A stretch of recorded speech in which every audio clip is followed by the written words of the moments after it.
Very happy to see you. మిమ్మల్ని తరమి చూస్తే కూడా ఒక హ్యాపీనెస్ అవుతుంది ఇప్పుడు కూడా. థ్యాంక్ యూ అండి. నాకు కూడా ఆఫ్టర్ లాంగ్ టైం నేను మళ్ళీ ఒక ఇంటర్వ్యూకి వచ్చాను. అంటే చాలామంది అడుగుతున్నారు కానీ అండి బలగం చాలా చేశాము, మళ్ళీ నెక్స్ట్ అనౌన్స్మెంట్ తర్వాత మళ్ళీ స్టార్ట్ చేద్దాం అన్నాను. మధ్యలో ఫిలింఫేర్, ఆ ఫిలింఫేర్ తర్వాత ఫస్ట్ స్వప్న గారు అనగానే ఎస్ అన్నాను నేను. నాకు తెలిసిన ప్రముఖుల జాబితా చాలా పెద్దది.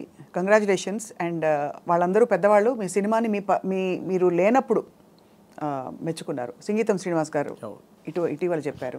అలా మీకు డైరెక్ట్గా అందిన కాంప్లిమెంట్ వేణుగారు? బోలెడండి. అంటే మళ్ళీ బలగం గురించి మాట్లాడితే ఆడియన్స్ బోర్ ఉండొచ్చేమో. సో మెనీ అండి, సో మెనీ. అంటే బలగంకి ఎస్పెషల్లీ వచ్చిన ప్రతి ప్రశంస ఇది బాగుంది, ఇది టాప్ 1, ఇది టాప్ 2 అలా లేదండి. అన్నీ టాప్ 1లోనే ఉన్నాయి.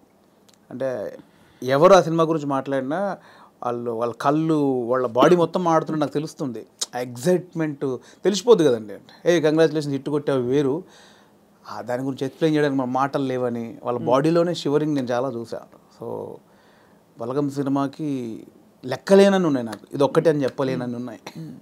ఫిల్మ్ఫేర్ అందుకుంటున్నప్పుడు మీ ఎమోషన్ అసలు ఊహించుకోలేం కదా? భయపడ్డాను, అంటే షివర్ అయిపోయాను. అంటే బలగం రిలీజ్ అయిన 1.5 year తర్వాత జరిగిన ప్రోగ్రామ్కి లోపల ఏదో చిన్న షివర్ అయిపోతున్నాను.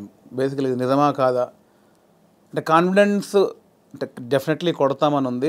దానికి బిఫోర్ ప్రజెంటేషన్స్ అన్నీ చూస్తుంటే అది ఒకటే బ్యాలెన్స్ ఉంది, డెఫినెట్లీ వస్తుంది అని ఒక ఉన్నా కూడా అనౌన్స్ చేసిన తర్వాత స్టేజ్ మీదకి వెళ్ళేటప్పుడు కూడా చిన్న షివరింగ్ అయ్యి వచ్చేసినాయి. ఎందుకంటే సీరియస్గా ఒక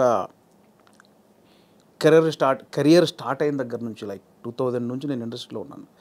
యాక్టర్ని 2003-04 ఆ టైంలో అయ్యాను. అవును. అప్పటి నుంచి ఒక పెద్ద స్టేజ్ మీద ఒక అవార్డు తీసుకోవాలి, అదే యాక్టర్గా, అప్పుడు యాక్టర్నే కాబట్టి యాక్టర్గా తీసుకోవాలని ఉంది. నా ఫస్ట్ మూవీకి సంతోషం అవార్డు నాకు ఇచ్చారండి. దాని తర్వాత మళ్ళీ 20 సంవత్సరాలు పట్టింది. 2023లో జై సినిమా అనేది యాక్టర్గా కమిట్ అయ్యాను. 24లో రిలీజ్ అయింది. 24లో మళ్ళీ 2004లో సినిమా రిలీజ్ అయితే 2024లో మళ్ళీ అప్పుడు అవార్డు తీసుకున్నాను, సంతోషం అవార్డు. మళ్ళీ 20 సంవత్సరాల తర్వాత మళ్ళీ తీసుకున్నాను. సో ఆ గ్యాప్లో ఎన్నో క్యారెక్టర్లు చేసి మనకు ఈ అవార్డు ఫంక్షన్లలో తీసుకోవాలి ఎన్ని కలలుగానే ఉంటాను. అందుకే ఆ రోజు స్టేజ్ మీద కూడా చెప్పేశాను, ఓపెన్గా చెప్పేశాను, ఎన్ని నిద్రలేని రాత్రులు, ఎన్ని సిగరెట్ డబ్బాలు, ఎన్ని మందు బాటిళ్ళు, ఎన్ని ఆశలు. అది ఎవరో కాదు, ఇట్స్ జెన్యూన్ 20 సంవత్సరాల వెయిటింగ్. దానికోసం అయిన ఖర్చు చాలా ఉంది. అందుకే ఆ స్టేజ్ మీద నాకు చెప్పాలనిపించింది. అది చెడు కావచ్చు, మంచి కావచ్చు, నేను ఎంత వేదన పడ్డాను అంటే నా అవార్డు కోసం కదా, ఒక సక్సెస్ ఏదో ఒకటి ప్రూవ్ చేసుకోవాలి. ఇండస్ట్రీ అంతా ఒక్కసారి నన్ను చూడాలి. దానికోసం రెగ్యులర్గా అంత ఆరోగ్యం పాడైపోయింది. అంటే అది ఆరోగ్యం పాడవడం అనరు, బట్ నా జెన్యూన్ ఫీలింగ్ అది. ఎన్ని రాత్రులు, ఎన్ని డిస్కషన్లు, ఇవన్నీ జరిగాయి కాబట్టి అదంతా ఇంత సాలిడ్గా మళ్ళీ ఒక ఫిలింఫేర్లో ఒక ఇయర్కి బెస్ట్ డైరెక్టర్, బెస్ట్ మూవీ, అది టాప్ నాచ్ అవార్డ్స్ అవి.